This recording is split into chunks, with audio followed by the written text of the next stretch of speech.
Welcome back, folks, to episode 59 of the Running Man Self-Regulation Skills and Self-Improvement Project podcast with me, your host, Dr. Armando Dominguez, PhD in health psychology, licensed professional counselor, and an adjunct professor at a local community college. For today's discussion, what we're going to discuss is a principle that states, don't make any mistakes you can't afford. Also, we're going to be discussing how data isn't always skewed and how self-confirming bias tends to get in the way of things when we're trying to interpret data. And also, we're going to be discussing feedback. And the term and quote I'd like to use is from the late Dr. Glenn Morris's book, Path Notes of an American Ninja Master from 1994. Amazing book, but where he states that feedback is the breakfast of champions. So to start the discussion, what we're going to do is go back to the principle of don't make any mistakes you can't afford. Don't make mistakes you can't afford. It doesn't mean don't make any mistakes, but this is a way of looking at things whenever we're going into a situation, when we're planning for a project, whenever we're dealing with day-to-day social level interaction type life details. We have more information going for us than we do not knowing what it is that's going on. Sometimes we enter into situations in which we have certain things covered, and that is how I'm arriving, how I show up, what my ability is to manage unknown factors, or the unknown. Generally, unknown, in quotes, can become a very big, hairy, scary thing. But when we're discussing going into unknown territory, it could be a social environment, it could be an event in the natural day-to-day sense, or you could be going into the woods. You could go into a jungle. You could be going into a city or town or environment that you don't know the way. But there's some things that are known. One is how you arrive. How much information do you know? Do you know how to speak the language? Do you know the area? Do you know what you're looking for? And also having some sense of direction provides us with some fundamental notes that often are overlooked when we're problem solving. We tend to ask what we don't know first versus take an audit of sorts, a self-audit of what I do know. What am I coming to the situation with? My wherewithal, my knowledge, my experience, my ability to problem solve under pressure. And maybe what I do know is that I have, for instance, if I'm going somewhere in my vehicle, I have food just in case I break down or have to stay somewhere overnight. Also, I may have water just in case. Also, have an emergency pack, and I have enough fuel to get me from point A to point B. Those are some solid details. So back to the principle of don't make any mistakes you can't afford. When we're interacting with somebody or an event, or even for that matter, project management, where you may be dealing with people where you have to negotiate, knowing that you have the skill to communicate in a way that is amenable, where we can get along in a sense, to where there may be some trade-off and there may be benefit to both, knowing that in any negotiation there has to be some sort of benefit to come to an agreement. Or if there's a disagreement or break-off of communication, we know that the costs are too high to one side or the other, maybe both, that may create a breakdown in communication where rapport cannot be developed, which is trust in communication, and also that whatever it is that is being negotiated about maybe is so valuable that any potential loss of that value or leverage for that matter could be causing problems in the future. And the idea is that the principle states don't make any mistakes you can't afford. It is also done with the presupposition of you know things, not just the self-knowledge or what you bring with you, your assets and your resources, but also what will I be impacting moving forward. In a self-regulatory sense, as far as how I control myself, self-control, what one says, not being offensive, trying to be not necessarily overly socially appropriate and maybe avoiding being too accommodating, but rather staying in a balanced sense so that way you don't look weak as if you're trying to seek or even beg for that matter versus coming into a situation where you're overpowering and too strong. And that can also break down communication. So, what are the mistakes that I can't afford? It's the question that I need to ask myself. And these are the things that we start knowing and weighing what it is that I have to gain or seek to gain if there's a negotiation happening, but also what is it that I'm at risk for losing by negotiating, and then by trading off equally, will I be able to get the benefit? Notice the self direction of these questions, but also a self assessment going forward, because it's not guaranteed until we can get to a point where there is trusted or rapport type communications occurring. So, what is a mistake that I can afford making? Sometimes not knowing information can give us flexibility in response, in the sense we may respond to things more spontaneously and be willing to be authentic, more authentic, by allowing the person we're negotiating with or maybe interacting with to educate us a little bit and feed us a little information if that is the case. And they may be forthcoming if it's not a really risky situation. If you're asking directions, for instance, by allowing somebody to show you what direction and asking them and telling them thank you, being socially appropriate and giving the common courtesy, often that goes a long way. Sometimes just a smile and appearing friendly, not an inauthentic smile, not the salesman smile. Sorry to you salesmen out there that like to use that tool, but one that stems from truly being authentic and seeking assistance, and that power play is not occurring, but rather one of meeting in the middle, so to speak, where there's an equivalence, a social equivalence, where there's no threat. And these all tie into the biological, environmental assay that we take moment to moment whenever we're taking in information at the subconscious level at 3 million bits of information versus 3,000 bits per moment that we're consciously managing what it is that's going on. So lots of information coming in. So, what are the mistakes that I can't afford is the question, and how do I get to the point where I can get those questions filled? One is by avoiding conflict or avoiding appearing aggressive, how one presents. That can help us avoid some of those problems. So notice that even the way I formulated these statements, they're indicators of what to do versus what not to do. The what not to do's are some of those mistakes that you can't afford, appearing aggressive or overpowering. And sometimes that can be very off putting, sometimes speaking too loudly, too abruptly, or maybe even jerky motions, because for certain cultures and certain people, abrupt motion, if you're in a place where people concealed carry firearms, moving too quickly can actually cause somebody to respond in a way that may seem defensive. And we have to be careful with that. So being at ease versus being ill at ease, that's the problem that one can not afford to have whenever one's dealing with unknowns. So, being as calm as possible, knowing what it is that you're asking, being aware of what you're asking, and knowing what your goal is, finding out, well, where to go, how do I get there? So, that is kind of a description of how to use the don't make mistakes you can't afford. It doesn't mean don't make any mistakes, because in the process of learning, mistakes will occur. So those are mistakes that you can afford in practice. In martial art, you make your mistakes in practice, because if you practice well, you won't bleed in the street, so to speak. And by learning how to do these things in low pressure, low stakes situations, one gains skills. So that way, when it becomes more careful, one doesn't make mistakes one can't afford, things that are going to be high cost, high value mistakes that are irreparable or hard to get back. So the next part of this is going to be skewed data. So not all data that we hear is comforting and warming to my heart and comfortable. And that's an important thing to note.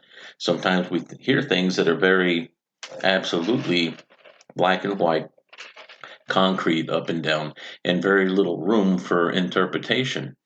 And it's not always something that is, once again, a comfort to us.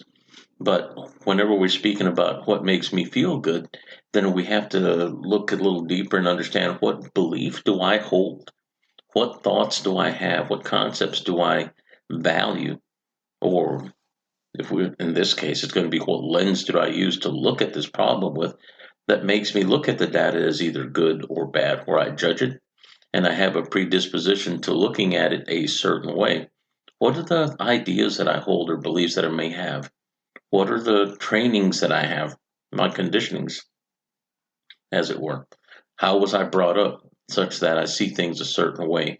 We see a lot of this occur whenever we're discussing differences in religion and what is being proffered in the news now about racial tensions. Not that there are more now, but they're trying to sell it to us as if there is. And being able to determine where that bias is, trying to look at the information the way it is, understanding what the legacy media does, for instance, gives us an insider's view without taking the bait, being able to recognize and acknowledge the bait, of course, know that those things are being put out there for a reason and there is an agenda, but it may not be yours. It may not even match your beliefs. So looking a little deeper, doing a little research, absolutely required and incredibly helpful. And I certainly encourage you to do that. So what is it that makes me feel a certain way about data? Well, some of us don't like dishonesty. That is one thing, and that is a value. I like honest communication. I don't like people lying to me directly or manipulating or pushing an agenda, and especially if it's one that is harmful to people or that is sold in a way to us or shown to us in a way that makes it look like it's a popular idea when in reality it's not. Now, whenever we're looking deeper at things, this is where we start questioning whether or not data is solid or not. Doing your own research when it comes to actual numbers and stuff, stats, it's going to vary. And if we understand what statistics are, and I love this quote, um, that there are lies, damn lies, and statistics. And this just indicates that statistics, those numbers that were being shown often are within a very limited group that are being proffered and generalized to larger populations.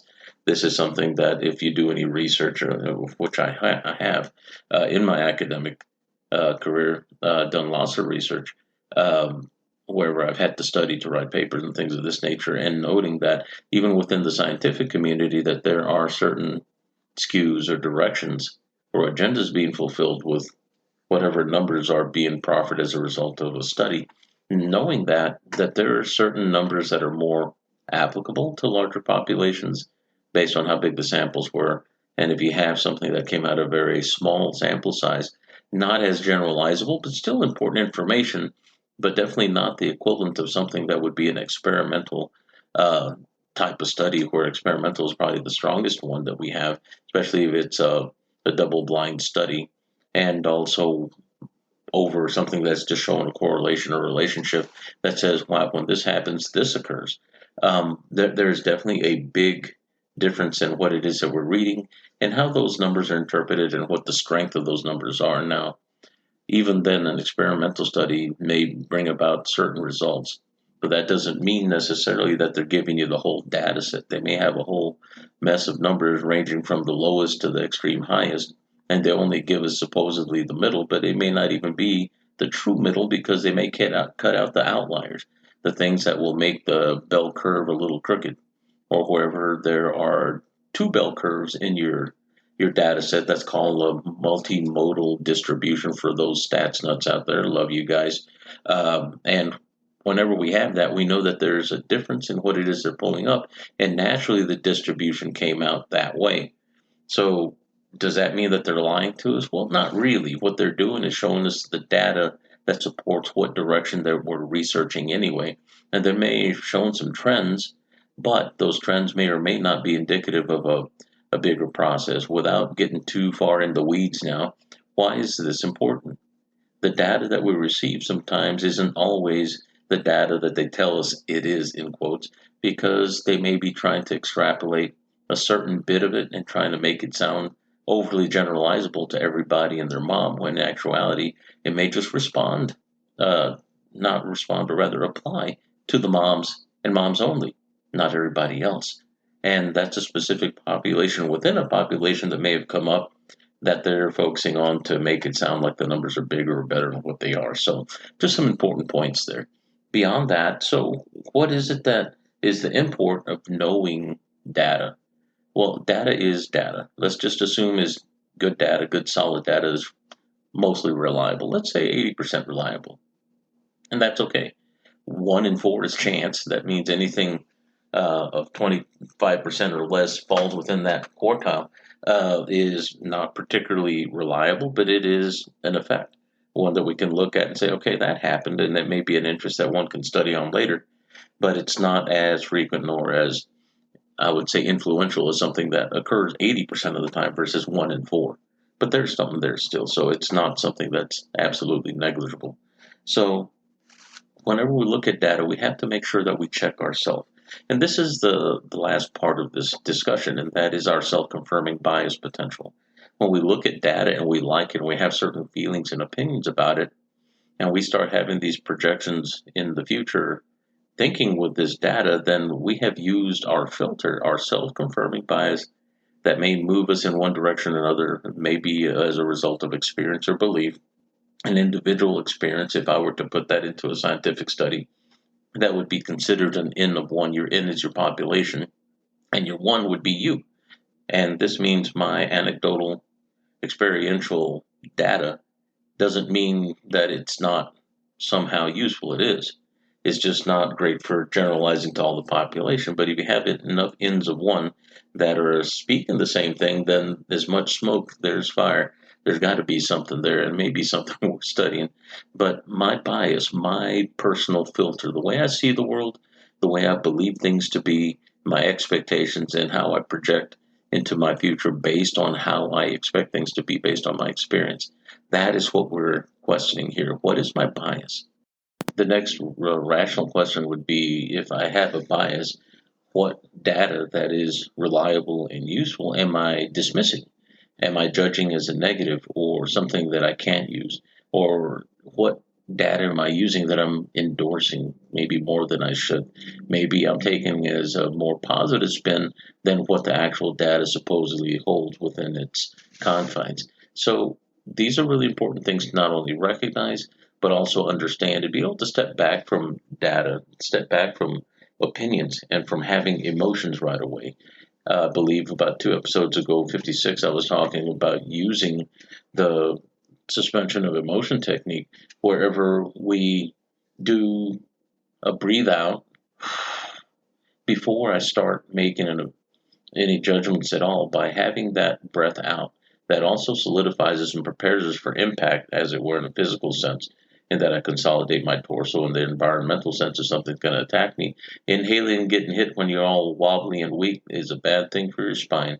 But by consolidating one's torso, not getting tense, but just exhaling out, that puts you in a sense of more centered, grounded feeling in the body. But also, it keeps one from judging immediately based on the emotional rise or maybe even a surprise.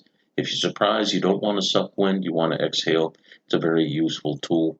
But whenever we're identifying where my bias is, and am I biased more towards the positive, what could be incorrect and inaccurate at some point as judging something negatively or bad. The idea is to be as centered as possible and to take the information that we're bringing in, whatever data set we may be looking at or experience that we're experiencing, and not judging it emotionally, but rather looking at it the way it is and how things are unfolding, which is going to take you a lot further into the survival scale, whether it be in the social dynamic, wherever you get accepted and maybe make a good deal that's been negotiated, and maybe even actual survival in the physical sense, where you may be avoiding something being thrown at you and hurtling through the air and being able to duck, or determine whether or not someone's really trying to harm you, or is that dog really friendly? Is it really smiling at me, or is it going to bite me? Knowing the difference between those things and not having an emotional reaction, but rather being as centered as possible without allowing it to become a personal affront to your ego and how you believe. So that, in essence, in a nutshell, has to do with the three things we're going to be discussing today that are very useful tools. Not making mistakes that you can't afford is a great principle. Also knowing that our biases, our internal biases, can also skew the data. And it's not always the data that is particularly skewed. We may have solid data. And knowing where to see the skew in the data is an important thing. And also knowing that whenever we're receiving information and going into the unknown, some of the things that give us the best and most leverage is self-knowledge. What do I have? What do I bring with me versus looking at things that I don't have, that I haven't acquired? Don't forget what you carry with you. Don't forget what you bring with you. Don't forget that you have the most powerful tool in the world, and that is housed in your brain. That's your mind. And the more centered you are, the more equanimous you are in the way you look at things without judgment. That is one of the best self regulatory skills that you can apply on a day to day basis that'll never stop serving you. So that's all I have for today. I just want to tell you thank you for spending some time with me today. And I hope that you share this podcast with people. We're available on all platforms where you get your podcasts. And we're also available on YouTube. If you want to check out my audio podcast on YouTube, it's exactly what I have recorded on Buzzsprout and Amazon. But just look them up there. Share them with people that you know that you think might benefit. And I certainly would appreciate it if you have any feedback to send me. Remember, feedback is the breakfast of champions. I want to get good. I'd love to be a champion one day. And the only way I can get that from you is by sending me an email. Send it to runningmangetskillsproject at Gmail. And I'd love to hear from you once again. Take care. Have a great day and walk well.